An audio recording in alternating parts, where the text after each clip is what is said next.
Good afternoon. This is Dr. William O'Neill. I'm the Executive Dean of Clinical Affairs at the Miller School of Medicine, University of Miami. Yes, Jackson Memorial Hospital System is a large system serving citizens and folks in Miami-Dade County. Traditionally, this has been the public safety net hospital for this entire region. It has a very large trauma service, the Rider Trauma Program, a huge emergency room with over 140,000 visits a year, and it cares for a population of inner-city, indigent, underinsured, and poorly insured patients.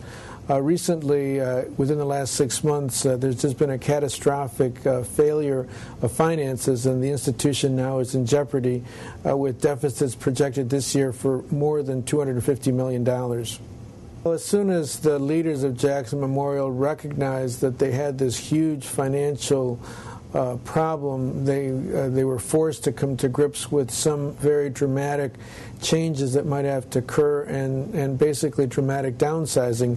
Initially, the president of the system, Dr. Eneida Roldan, announced a massive draconian program where two of the hospitals, Jackson North and Jackson South, were going to be closed, and they were going to lay off 4,000 employees of the approximate 12,000 employees they had in the system. That would have basically allowed them to cut over $200 million of expenses. But there was such public uproar about closing all of these places and laying off all of these staff that more recently a more modified approach has been taking, and they think that they can downsize as well as get some contributions from the union to try to decrease some of their salaries to try to get the place more towards an economic solvent position. Yeah, I think that one of the big problems with the system is that the cost of producing a product is too expensive, and it's very analogous to the Detroit auto workers, in my view. This is something that I was very familiar with, having lived in Detroit for more than 20 years. At its worst, General Motors was losing $2,500 for every car it made. So the more cars they made, the more money they lost, and their cost structure just was out of whack. I think the same is true here in Jackson.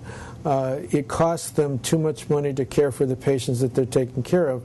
A lot of the problem is that their cost structure, the numbers of employees and the salaries that they pay their employees are too high. The unions have really gotten very generous benefits and salaries, for instance, with nurses that are about 25% above the rest of the market in Miami. So until they get the cost structure correct, no matter what they do, they're going to have economic problems. More recently, now that the unions have been faced with these sort of draconian cuts, I think they realize that they're going to have some sort of salary concessions, and the unions have been willing to come to the table to have some modest salary concessions to try to hold on to some of the jobs that they're threatened to lose.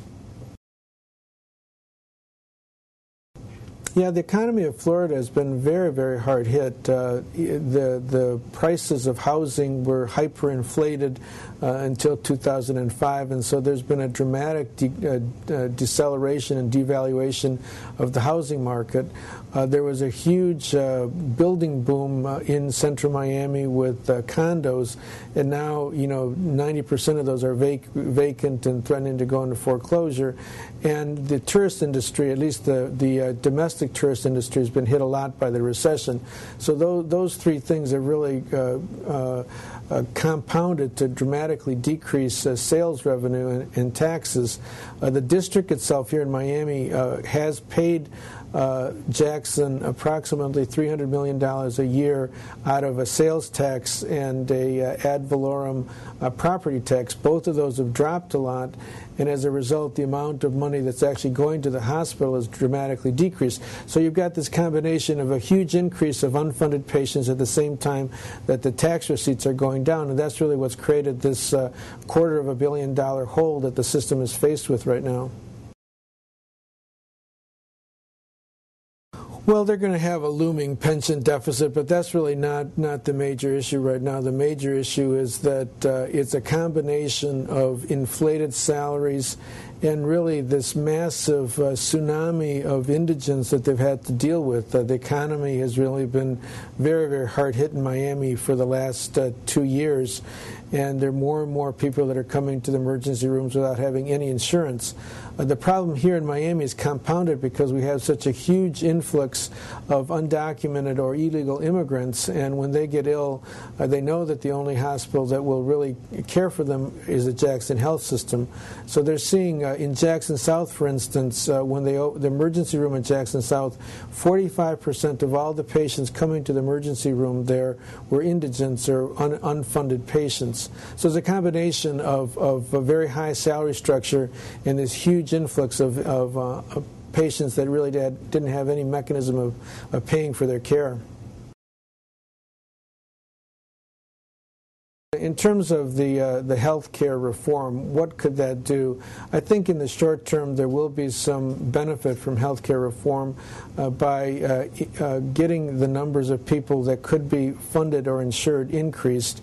Hopefully there will be an improvement in the Medicaid funding. I think those two things will, in the short term, be of help. But unfortunately for Jackson, the vast burden of care that they're providing are for illegal immigrants, and I don't see anything in the horizon that's going to really fix that problem. So I'm very concerned that this is still going to be a very, very financially troubled health system.